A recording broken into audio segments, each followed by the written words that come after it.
Magandang hapon po sa ating lahat at buksan po natin mga Bibles sa 1 John, 1 John chapter 3 sa mga unang sulat ni Juan, Kapitulo 3, verse 20 and 21.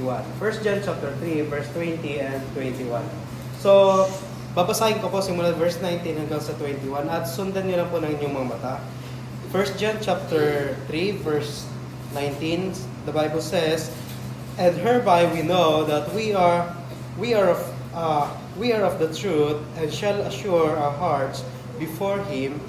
For if our hearts condemn us, God is greater than our heart, and knoweth all things." Verse 21, "Beloved, if our heart condemn us not, then we have confidence toward God." Tayo po'y manalangin. Huwag man dakila, makapangyarihan sa lahat, Ama, nagpapasalamat kami sa pagkakataon, Ama, na muli namin pag-aralan ang inyong banal na salita. Tulungan po kami, Ama, na patuloy po namin itong mga nawaan at maintindihan. Tulungan niyo po patuloy, Ama, na patuloy po namin itong may apply sa aming buhay upang matupad po namin, Ama, ang inyong kalooban. Ama, muli binabalik namin sa inyong kapurihan at yung karangalan. In Jesus' name we pray, Amen. So, last week ay napag-aralan natin yung patungkol sa mga Gnostics, which is nasa loob pa ng church na nagpapatuloy na nagbibigay ng doubt o nagpapatuloy sa pagtuturo ng tinatawag nating doubt at the same time pagdi-deny doon sa ating Panginoong Jesucristo. So, itong mga Gnostics, sila yung nagtatanong at the same time nagda-doubt, nagdi-deny doon sa mga salita ng ating Panginoong Jesucristo. So, ang isa lang na masasabi natin doon, sila ay kaya nila nagagawa yon dahil hindi sila kay Kristo. Kaya nila ginagawa yon dahil wala silang relation sa Panginoong Jesucristo. So, dito makikita natin dito ngayon na which is napag-aralan din natin last week, yung assurance na meron yung isang Kristiyano kung siya ay tunay na ligtas. So, meron palang assurance o kasiguraduhan na kapag ako'y ligtas, ay merong mga ebidensyang makikita sa aking buhay. So, dito sa verse 19 na napag-aralan last week, ay nakita natin doon na yung tinatawag natin na we are of the truth, na kapag yung isang Kristiyano kapag yung isang tao ay tunay na Kristiyano, siya ay nasa katotohanan o siya ay tagasunod ni Jesus Christ at isa yung ebidensya na siya talaga ay anak ng Diyos. So dito sa chapter 3, sa 1 John chapter 3, ito natin makikita yung tinatawag natin na tayo ay mga anak ng Diyos, na ang bawat Kristiyano, na ang bawat believers ay anak ng Diyos. So dito makikita natin na sinabi dito ni John sa mga believers sa Ephesus, sa verse 20, "For if our heart condemn us, God is greater than our heart and knoweth all things." So makikita natin na dumadating minsan sa buhay ng isang Kristiyano na nagtatanong siya about sa kanyang salvation. Paano ko malalaman na ako ay saved? So kung mababasa natin simula sa verse 16, verse 17, verse 18, makikita natin na yun yung mga ebidensya na tayo ay saved, na kaya nating mag-sacrifice sa kapwa nating Kristiyano, kaya nating magbigay patuloy sa kapwa nating Kristiyano, at the same time, kaya nating yung ating pagmamahal ay naipapakita natin sa pamamagitan ng ating paggawa. So makikita natin yung verse 16, 17 hanggang dito sa verse 18. So makikita natin na yung tunay na pagmamahal, genuine love, ay nagpuproduce yun ng tinatawag nating assurance ng salvation. Pero dito makikita natin na sinasabi dito ni John, if our heart condemn us, so yung puso dito, ito yung tayo, bilang mga Kristiyano, may pagkakataon sa buhay natin na nagque-question tayo o minsan meron tayong insecurity or uncertainty sa ating buhay bilang isang Kristiyano. Tama ba yung paglalakad ko bilang mananampalataya? Tama ba yung paglalakad ko bilang anak ng Diyos? Minsan may mga ganong katanungan tayo sa ating isipan. So, dito makikita natin na si Juan ay gumamit siya dito ng Greek word, which is yung word dyan na condemn, mula ito sa Greek word na kataginosko. So, ang ibig sabihin nito ay condemn or blame. So, i-condemn or mamblame. So, dito makikita natin na wait lang.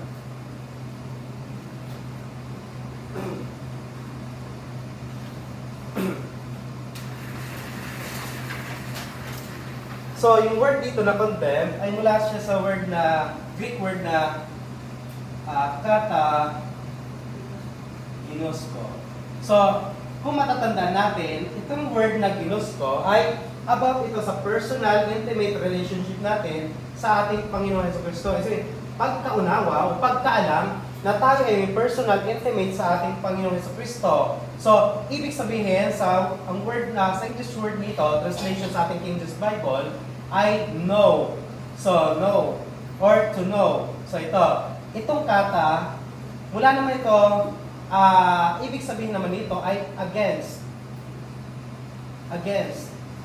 So, against. Yung ibig sabihin ng kata ginosko. So, yung word dito na ginamit ni John, which is translated sa ating King James Bible, ay matatagpuan din natin doon sa Galatians chapter 2 verse 11 na ginamit din ito ni Pablo na at translate siya bilang blame. So, dito makikita natin na ibig sabihin nitong kata ginosko ay it is to judge harshly or to bring a bad report doon sa isang tao. Yun ibig sabihin ng kata ginosko. Ibig sabihin, magja-judge ka harshly doon sa isang tao or magbibring ka ng masamang report doon sa isang tao. Yun ibig sabihin dito ng kata ginosko, which is sa English Bible natin ay translated siya bilang condemn.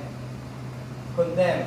So, dito makikita natin na itong word na to, kata ginosko, ay 3 beses lang to ginamit sa King James Bible. At 3 beses lang din to ginamit sa Greek, sa Textus Receptus o sa Greek Bible. So, ginamit siya ni Pablo dun sa Galatians chapter 2 verse 11, ginamit din siya ni John ng 2 beses dito sa 1 John chapter 3 20 hanggang dyan sa 21.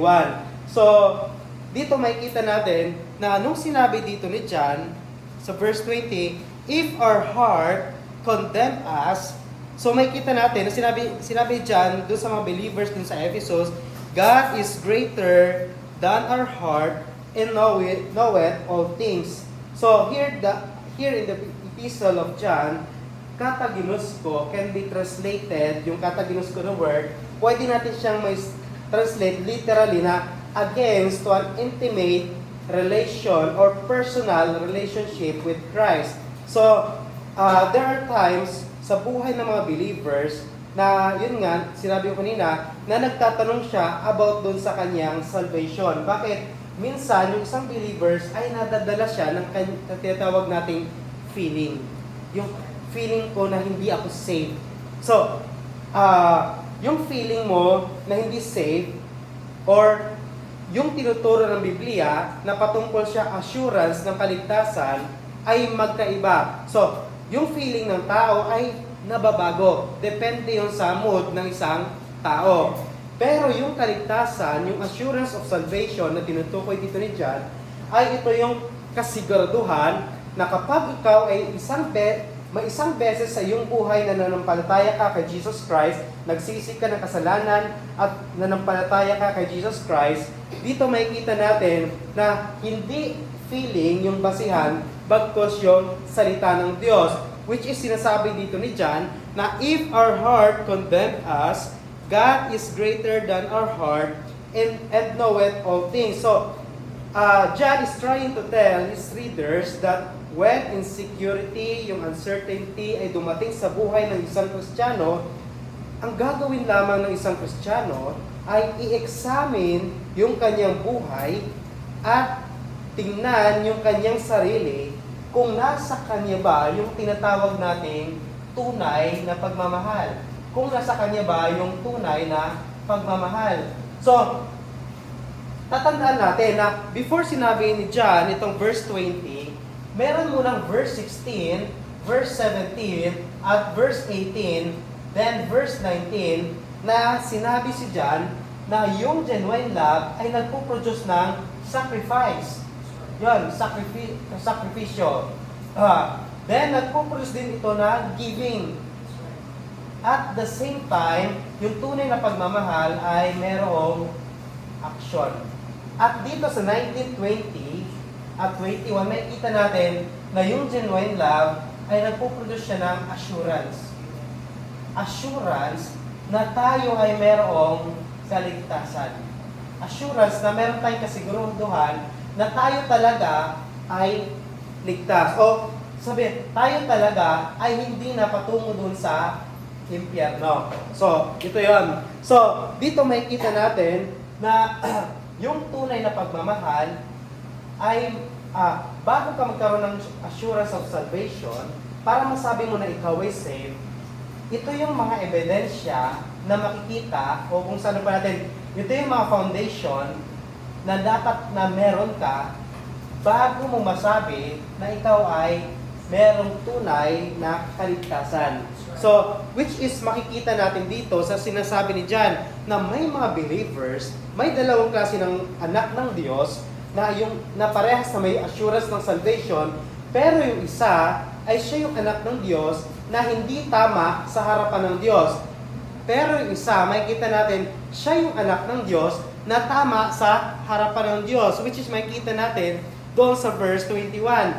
So, kung babasahin natin sa verse 21 na sinabi ni John, Beloved, if our heart condemn us not, then have we confidence toward God. So, dito makikita na sa verse 20 na sinasabi ni John na paano kapag dumating sa aking buhay na feeling ko na hindi ako safe, ano ang dapat kong gawin? So, dito makikita natin, hindi sinabi dito ni John, walang sinabi dito si John na other things maliban dito sa nakasulat, which is sinabi niya, God is greater than our heart and knoweth all things. So si John ay nais niyang sabihin sa mga believers doon sa Ephesus, pag dumating na kung saan kayo ay sabihin natin nakarinig ng katuruan ng mga Gnostics at ngayon ay nagtanong kayo na kung tama ba itong kaligtasan? Hindi ba kaya ang kaligtasan ay sa pamamagitan ng pagkaalam ng secret knowledge? Hindi ba yan sa pamamagitan ng pagsisisi at pananampalataya sa Panginoon sa Kristo? Dito makikita natin na inassure ni John yung mga believers sa Ephesus na kahit na dumating yung feeling na parang hindi kayo saved, may kasiguraduhan na kayo ay saved. Bakit? Sabi dito ni John, God is greater than our heart. Meron tayong ebidensya na yung Diyos ay greater than sa ating feeling na nararamdaman. So, ibig sabihin, makikita natin dito na sinasabi ni John sa mga believers na kapag dumating yung tinatawag nating feeling na parang hindi tayo safe, ang gagawin ng isang Kristiyano ay una, i-examine niya ang kanyang sarili at the same time ay magsisi. So, ang pagsisisi o repentance ay hindi lamang ito para sa mga unsaved. Tandaan natin, ang pagsisisi at repentance ay para ito sa unsaved at sa mga saved. Kapag yung isang Kristiyano ay nagkasala sa Diyos, kailangan niyang magsisi ng ginawa niyang kasalanan. So, pag ang isang tao na hindi paligtas, kailangan niyang magsisi ng kanyang kasalanan. So, dito makikita natin, sinabi ni John, God is greater than our heart. Makikita natin na kailangan ng tao na mag-repent and turn to God because ang Diyos ay faithful. Which is sinasabi, God is greater. Di ba? Yung feeling mo na nararamdaman ng puso mo ay kung saan wala yung silbi. Bakit? Meron tayong Diyos na mas higit kesa nararamdaman mo, yung feeling mo na parang hindi ka safe. So, pero tandaan natin, bago mo ma-feel na hindi ka safe, ang tanong doon ay, kumusta ba ang buhay mo before mo na-feel yun? Nagawa mo ba yung pagsasacrifice sa mga believers? Nagawa mo yung pagbibigay, yung action, para masabi mo meron kang assurance ng salvation? Kung hindi mo nagawa itong tatlo, medyo masabi natin na hindi ka talaga anak ng Diyos. At hindi mo kailangan hanapin yung assurance of salvation. Bakit? Hindi ka anak ng Diyos. At ito yung makikita natin na mga ebidensya na meron kang assurance ng salvation dahil dito sa tatlong to. Which is yung sacrifice, giving, and action. So, makikita natin na sinabi dyan, God is greater than our heart. Hindi dito sinabi ni John na kapag ang isang believers naramdaman niya o feeling niya na hindi siya saved, kailangan niyang balikan yung papaano siya na-baptize. Hindi sinabi ito dyan na if our heart condemn us, remember the day when you got baptized. Hindi sinabi dito. Or, if our heart condemn us, remember your membership is in a Biblicist Baptist Church. So, hindi dito sinabi ni John. Bagkus ang sinabi ni John dito, pag dumating yung panahon na nag-question tayo sa ating kaligtasan, God is greater than our heart. Ang Diyos, which is, makikita natin sa 1 John chapter 1, verse 9, if we confess our sins, He is faithful and just to forgive us our sins and to cleanse us from all unrighteousness. Ang 1 John, ito yung sulat ni John para bigyan ng assurance yung mga believers sa Ephesus kahit na may mga naglilipana ng mga katuruan ng Gnosticism. May naglilipana na katuruan ng Gnosticism na nasa loob ng church, pero si John, makikita natin, yung mga Gnostics, hindi sila nagtuturo ng assurance of salvation. At the same time, wala silang assurance of salvation kasi wala silang relationship sa nagbigay ng assurance of salvation, which is si Jesus Christ. So, makikita natin na ibig sabihin dito ni John, ibig sabihin doon sa mga believers ay ang Diyos ay faithful at siya ay just, He is gracious sa lahat ng mga tao at sa mga believers na magsisisi ng kanilang kasalanan. Kasi minsan may pagkakataon nga na yung buhay ng isang Kristiyano ay nakakagawa ka ng kasalanan. At dahil nakagawa ka ng kasalanan, minsan ay tatanong mo, ako kaya ay ligtas pa? Ako kaya ay ligtas pa? So, minsan na itatanong natin yun sa buhay natin. Dahil sa nagawa natin, kasi lalo na yung mga bagong Kristiyano, yung mga bago pa talagang Kristiyano, yung mga bagong Kristiyano, minsan, dumadating sa buhay nila, ligtas kaya ako? Ligtas kaya ako? So, dito makikita natin na sinagot yun ni John, na hindi ikaw ang may hawak ng kaligtasan mo, bagkus ang may hawak ng kaligtasan mo ay ang Diyos. So, ito yung sinasabi dito ni John. Kaya may dalawang klase ng Kristiyano, may dalawang klase ng anak ng Diyos. Yung isa ay yung anak ng Diyos na hindi right sa Diyos, which is saved siya, at yung anak ng Diyos na right sa harapan ng Diyos. Yun naman yung mga may kasiguraduhan at the same time ginawa yung mga ito. So dito makikita natin sa verse 21 na sinabi dito ni John, Beloved, so he said, my dear, malapit sa akin na mga believers dyan sa Ephesus. Kayong mga believers sa Ephesus ay malapit kayo sa akin. Parang mga anak na kayo sa akin. Parang ganon. Beloved, if our heart condemn us not. So, dito makikita natin, tandaan natin yung word dito na kataginosko. So, which is translated literally, na pwede natin matranslate na against doon sa pagkakaroon ng personal at intimate relationship sa ating Panginoong Kristo.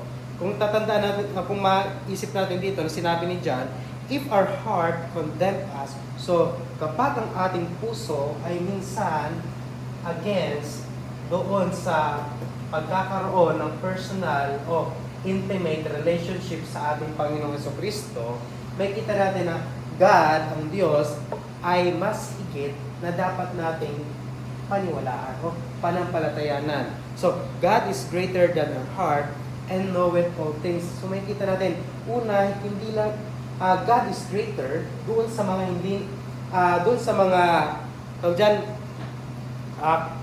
condemn, if our heart condemn us, sabi ng Bible, God is greater, then, ang sabi pa, and knoweth all things. So, may kita natin na ang Diyos ay hindi lamang siya great, at the same time, sinabi din dito ni John, He is also omniscient. So, alam ng Diyos yung katayuan mo bilang isang Kristiyano. Pero minsan may problema sa isang Kristiyano, hindi ginagawa ng Kristiyano yung pagsasakripisyo. Kung pag-iisipan natin yung pagsasakripisyo, yung tunay na pagsasakripisyo ay yung katulad, sabi ni John dito, yung na ginawa ng ating Panginoong Kristo. Di ba? So, ibig sabihin, ilang buhay meron si Jesus Christ? Isa lamang. Yung isa lamang buhay si Jesus Christ. So, doon namatay siya, ibinigay niya yung kanyang buhay. Then, muli siyang nabuhay after ng 3 araw. So, yun yung example ng pagsasakripisyo. So, yung pagbibigay, continuous na pagbibigay. So, makikita ba ito sa buhay natin? Para makikita natin na kung itong mga to ay nasa buhay natin, masasabi talaga natin na meron tayo nitong assurance ng kaligtasan. Itong pagbibigay. Kumusta yung pagbibigay natin? So, sa Bible, nagtuturo ang Bible ng iba't ibang klaseng pagbibigay. So, sa simbahan, pagbibigay, example, tithes, offering, then, syempre, meron tayong mission. Pero dito makikita natin yung pagbibigay natin sa kapwa natin, Kristiyano, nangangailangan. So, example, meron tayong mga missionary. Example, yung church na to. Then, meron tayong missionary sa ibang lugar. May missionary tayo. Nakita natin yung kanilang pangangailangan. Pero hindi natin sila tinulungan. So, makikita doon na wala sa atin yung ebidensya, yung natunay na pagmamahal. Tandaan natin, ito yung mga ebidensya ng tunay na pagmamahal, na meron tayong tunay na pagmamahal. At itong mga to naman, itong tatlong to, ito yung mga ebidensya na ikaw ay merong assurance of salvation. So, kung meron ka ditong tatlong to, meron kang kasiguraduhan na meron kang, kasiguraduhan ng iyong kaligtasan. So, dito makikita natin na sinasabi dito yan na alam ng Diyos, He knows what you need, and you can find assurance doon sa Diyos, doon kay Jesus. So, and God is greater than our heart and knoweth all things. So, verse 21, which is continuation, Beloved, if our heart condemn us not, then have we confidence toward God. So, kanina, kung makikita natin, yung sinasabi ni John na si John hindi siya nag-suggest na kapag tayo ay minsan may feeling na hindi tayo safe, pero tandaan mo natin, una, dapat sigurado muna na tayo is safe. Kasi hindi natin mapaparamdam ito o hindi natin mapapa-experience ito sa kapwa nating Kristiyano kung wala tayong salvation. Wala tayong salvation. At hindi natin ito mahanap, itong assurance of salvation, kung hindi pa tayo saved. So tanda natin, ang pinakasimula ay dapat ang tao ay saved. Then after na saved, ito yung mga sinasabi natin mga ebidensya. Yung tinatawag natin mga good works. Good works. So yung evidence or yung good works. So ito yung mga ito. Good works, sacrifice, giving, action. Ito yung mga good works. At yung good works na yan yung magbibigay sa atin ng evidence o ng ebidensya. Ito yung magbibigay ng ebidensya na tayo talaga ay saved.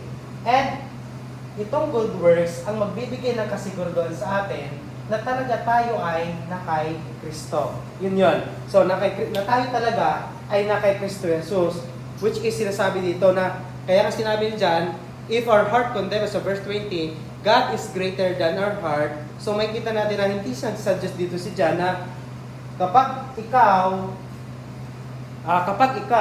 ay naramdaman mo o naranasan mo yung tinatawag natin nag-question ka about sa kaligtasan mo, hindi sinabi dito ni John na tingnan mo kung kailan ka nagpabaptize. Kung ikaw ba ay member ng church. Kundi, makikita natin, at hindi sinabi ni John na tingnan mo kung kailan yung day na ikaw ay narigtas. Hindi yung sinabi dito ni John. But sinabi ni John na God is greater than our heart and knoweth all things. And verse 21, dito makikita natin na ito naman yung pangalawang klase ng anak ng Diyos. So, ang anak ng Diyos, which is, sabi ng Bible, Beloved, if our heart condemn us not, then we have confidence toward God. So una, may kita yung condemn us. So So, yun yung una. Condemn us. Then, ang pangalawa,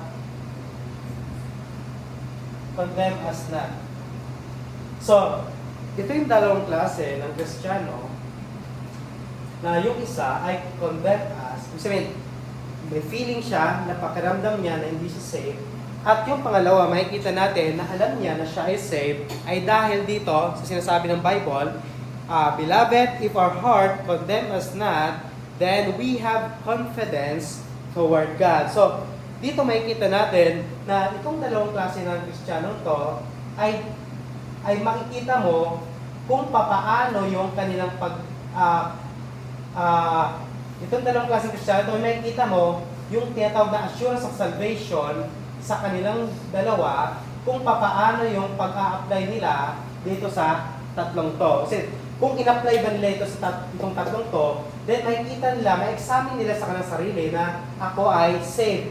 Pero pag hindi mo in-apply ang tatlong to, mag-question ka sa iyong sarili na kung ako ba talaga ay saved. So, pero tandaan natin na nung panahon ni John, meron tayong tinatawag na katuruan ng mga Gnosticism. So, yung Gnostics. Doon sa katuruan ng Gnostics, okay lang na ako ay gumagawa ng kasalanan basta ang aking kaisipan ay merong aking kaisipan ay nag-iisip ng kabutihan. Which is dito makikita natin na hindi yon, hindi about doon kung ano ang nasa isip mo na kabutihan, but kung ano yung iyong pinapa-experience sa kapwa mo, Kristiyano. Doon mo makikita na ikaw talaga ay saved o makikita na ikaw ay meron talagang assurance ng iyong kaligtasan. Kasi naipakita mo yung mga ebidensya na ikaw ay isang ligtas. So, sabi ni John sa verse 21, Beloved, if our heart condemn us not, then have we confidence toward God. So dito makikita natin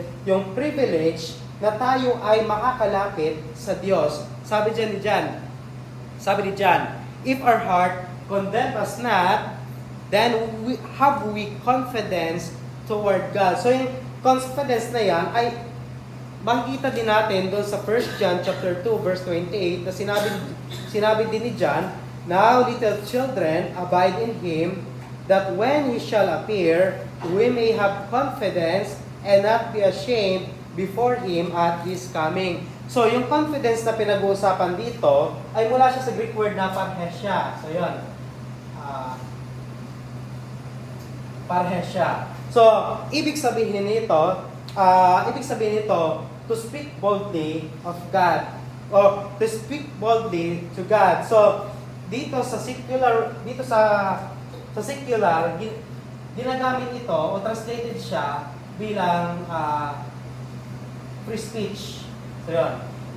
Noong panahon ni John, karamihan ng mga philosopher, example, before kay John, example sila Socrates, Plato, ito yung kanilang mga ginagamit, yung free speech o yung may freedom ka na magsalita. Pero dito makikita natin na ginamit ito ni John para doon sa mga believers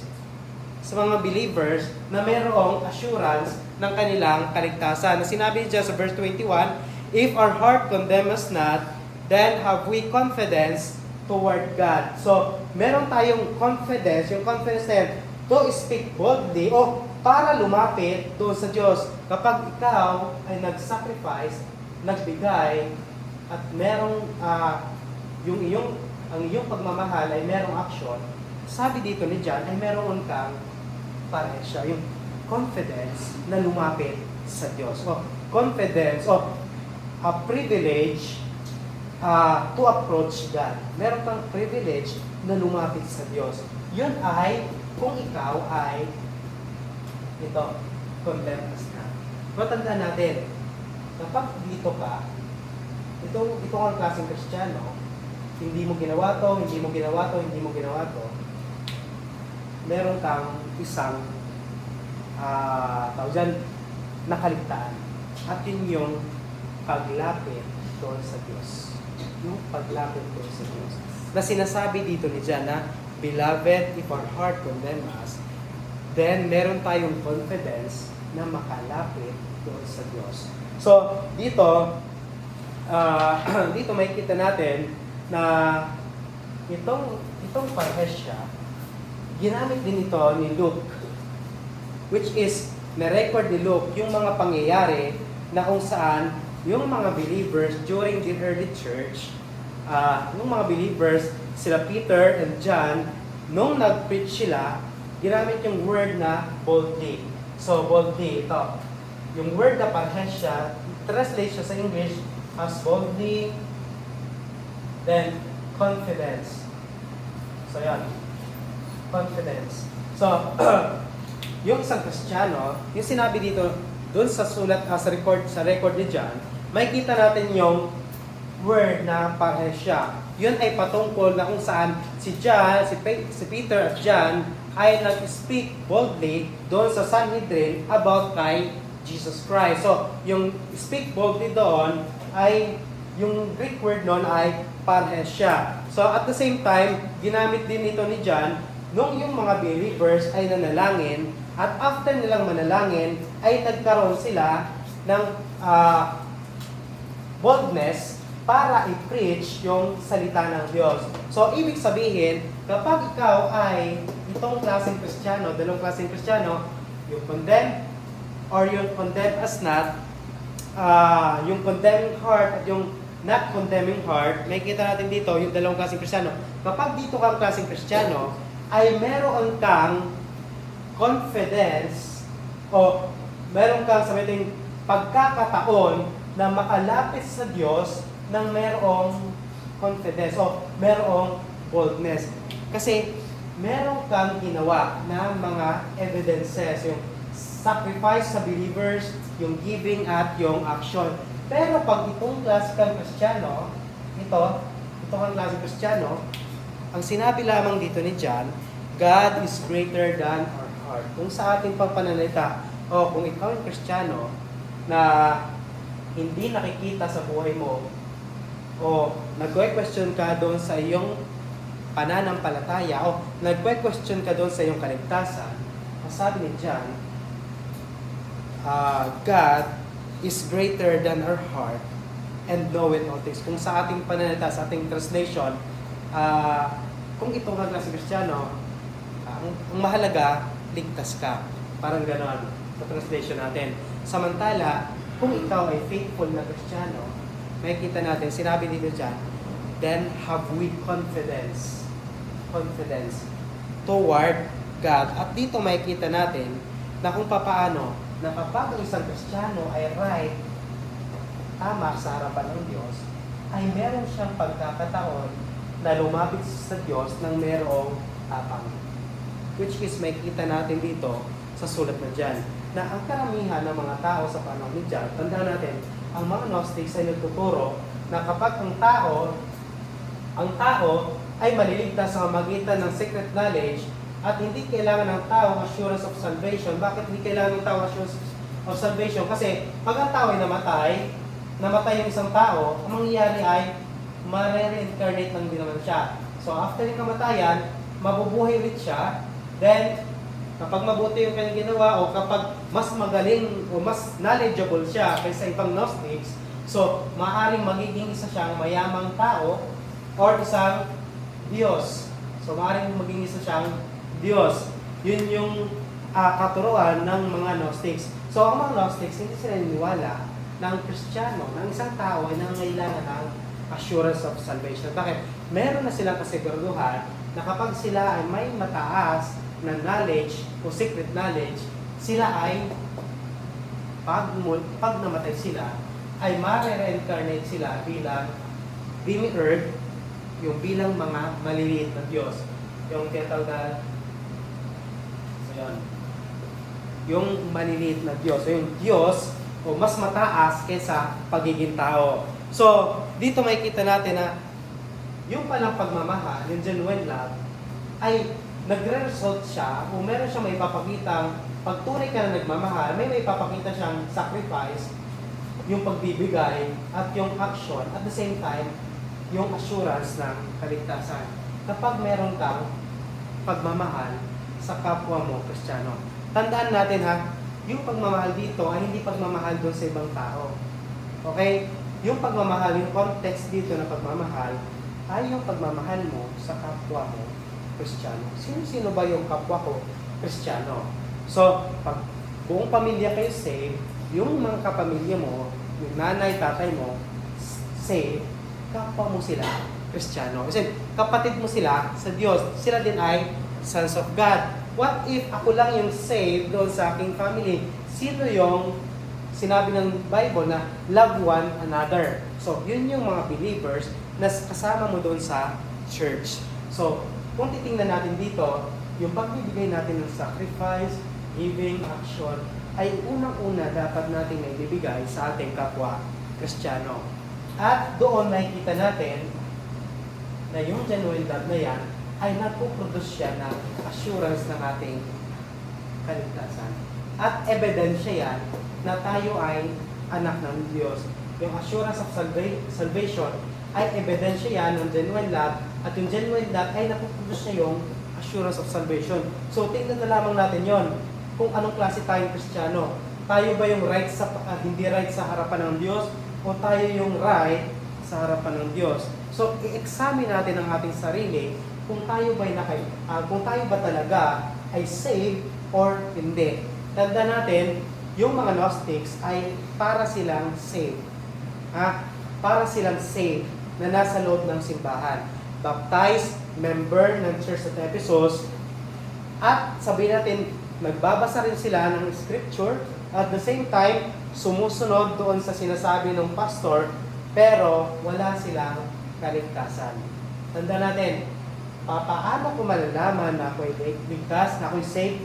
Kumusta yung ating pagbibigay, sakripisyo, at yung action na ginagawa natin? Yung action ba na ginagawa natin, may pagmamahal ba yun? So, dito natin nakikita. At yung mga to ay mapoproduce yung tawag natin assurance ng kaligtasan. Which is sinasabi dito dyan sa verse 21, if our heart condemn us not, then we have confidence toward God. So, tingnan natin meron tayong privilege to approach God.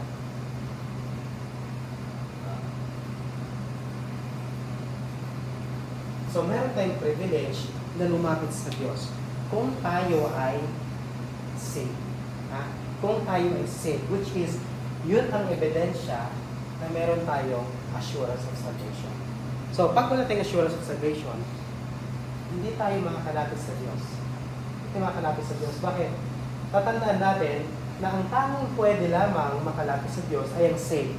Pero dito makikita natin na ang makakalapit sa Diyos boldly, hindi ka mahiya, wala kahiyan, yung mga right sa harapan ng Diyos. Which is, makikita natin dito sa sulat ni John, na kahit tandaan natin na yung genuine love ay napoproduce to. Itong mga to. At yung assurance of salvation, ang napoproduce niya ay itong privilege na tayo ay makalapit sa Diyos. Which is, makikita natin dito sa verse 20 and 21. At sa susunod na mga verses, makikita natin ano pa yung isang napoproduce ng assurance of salvation. Maliban sa privilege na ako ay makalapit sa Diyos, boldly, ano pa yung isang klase ng ano pa yung isang ebidensya o bunga ng assurance of salvation na makikita sa buhay ng isang Kristiyano. So, tandaan natin na ang pinaka-main point na makikita natin dito sa sulat ni John ay dapat ang isang Kristiyano ay namumuhay ng merong kabanalan. Kasi kabanalan, sumusunod siya dun sa kalooban ng Diyos, nagmamahal siya dun sa kapwa niya Kristiyano. Kaya makikita natin dito sa sulat ni John ay puro pagmamahal. Bakit? Napakahalaga sa isang Kristiyano yung mahalin niya yung kanyang kapwa. Diba? Napakahalaga sa isang Kristiyano na mahalin yung kanyang kapwa. Parang, yung isang anak, isang tatay na mahalin yung kanyang anak. Parang ganon. So, dito makikita natin na bilang mga Kristiyano, dapat tayo mamuhay ng merong kabanalan. Which is, yun yung makikita natin dito sa sulat dyan. Bakit kailangan natin ng genuine love? Bakit dapat tayo may genuine love? Ano bang napuproduce nitong genuine love? So, kanino ba makikita itong genuine love? So itong mga to, makikita natin na kapag ikaw, Kristiyano, ay namumuhay ka ng may kabanalan, nakikita natin dito, ikaw ay sumusunod dun sa kalooban ng Diyos. At makikita natin, yung mga may kabanalan lamang na namumuhay, ang may makakalapit sa Diyos, boldly, or with confidence. So, next week, ay mapag-aaral natin ano pa yung isang napuproduce ng assurance of salvation. Maliban sa confidence na lumapit ako sa Diyos, ano pa yung makikita natin sa verse 22, 23, at sa verse 24. So, tayo po'y manalangin. Let's pray.